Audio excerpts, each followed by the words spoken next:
I associate myself with those comments, Mr. Chairman. I think, just handing somebody a sheet of paper is not sufficient.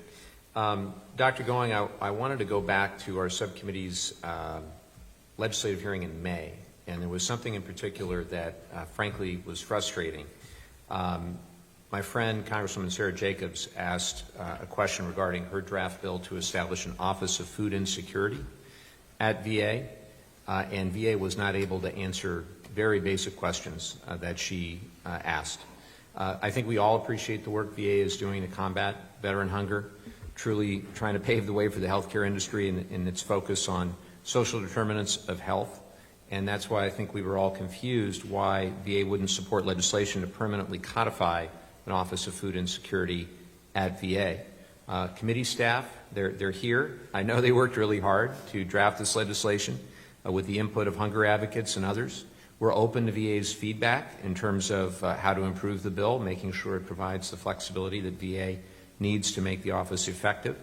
But given the shared commitment, given the commitment of the administration, given the commitment of the Congress, given the commitment of the nonprofit community in ending veteran hunger, it feels like the time is now and that we ought to be making this a lasting priority by making an office dedicated to the issue permanent.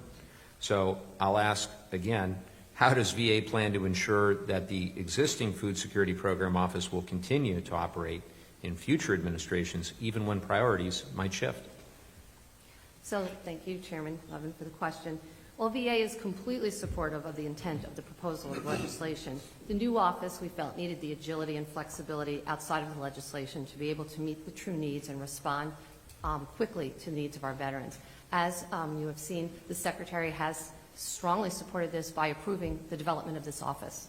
And we're actually really excited about this since we are one of the few healthcare systems I'm aware of that actually has an office dedicated to food security. So again, it is through the partnerships, the data management, and the research that we are really excited about taking this to the next level, really looking at what makes the difference. And it's not just about, I often tell that story, we've all heard if you give a man a fish, you feed him for a day, and you teach him to fish, you feed him for a lifetime. That's what this office is about.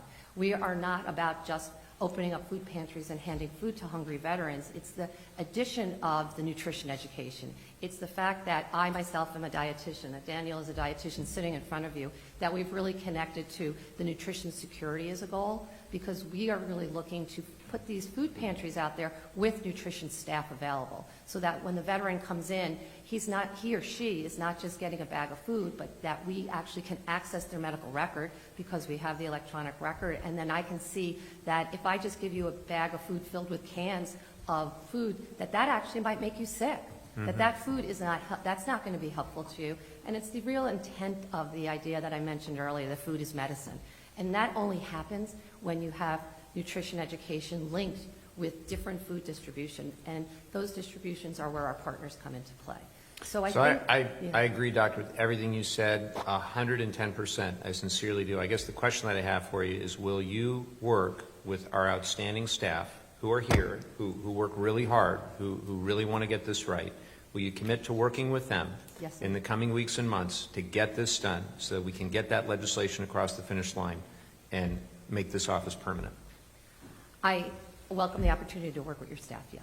Okay, we're going to hold you to that. With the time I have, Mr. Santibanez, I wanted to shift gears. I want to hear more about, and I want everybody else to hear more about how the VA San Diego healthcare system is serving food insecure veterans in the area. What is the referral and follow-up process for veterans who screen positive for food insecurity? Sure. Thank you for the question, and I welcome the opportunity to share what we do here at San Diego. So we, regardless whether it is the clinical reminder that is at the primary care level, we also expanded during COVID to increase hospitalized patient screening when we were having a hard time having veterans come in. But regardless whether it's through the screening or through our own comprehensive assessments, one thing that we do provide that's unique to our medical center is we do have a food empowerment program where we are able to provide a week's worth of non-perishable groceries to our veterans. We connect them with the community, so we work very closely with U.S. for Warriors, which is on the panel today, second panel. We work very closely with the county, and then we also have an embedded HSS Medi-Cal worker working for the VA that we can refer to help them submit the application for CalFresh.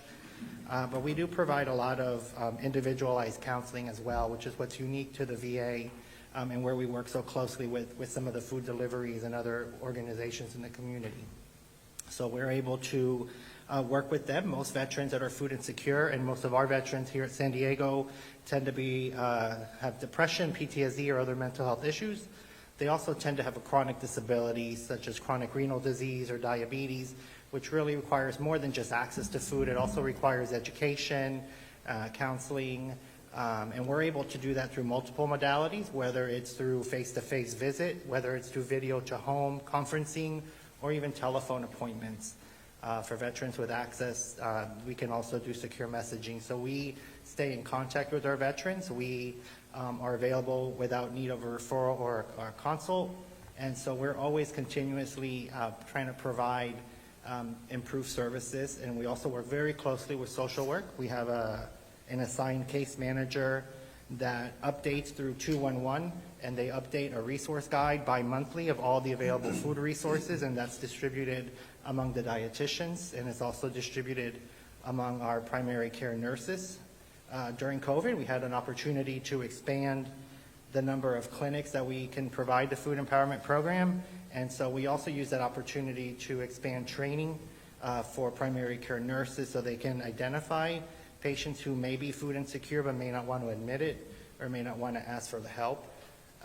Terrific. I'm going to stop you there Yeah, because thank you. I want to make sure we get to our second panel, and I have one last question I want to ask here. And Dr. Rabbit, it's to you. There seems, and I mentioned this in my open, there seems to be a large gap between the data that you collected in your research and what the VA is saying that they're collecting in their clinical settings. You're a research economist, right? Yes, sir? Yes, sir. Yes. So as a research economist, how can you discuss why there are these discrepancies in the data related to food insecurity among veterans? So we do speak to this in our report, and specifically we talk about, excuse me, a review of the literature where we find that in different settings there's been different estimates of the prevalence of food insecurity among veterans. And so there's many factors from a research perspective that could lead to this, primarily being individuals choosing to uptake benefits at these clinics. So that can affect their underlying behavior related to food insecurity. However, that's an open research question that could certainly be analyzed over time.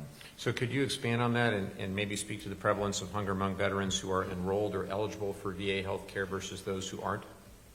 At this time, we have not looked at that question in particular at USDA. Okay, that might be good area for follow-up research, I would suggest, and whatever we have to do to effectuate that as the Committee of Jurisdiction, we will look into that. I'm going to end it there because we want to get to our second panel. Any further questions? Just real quick,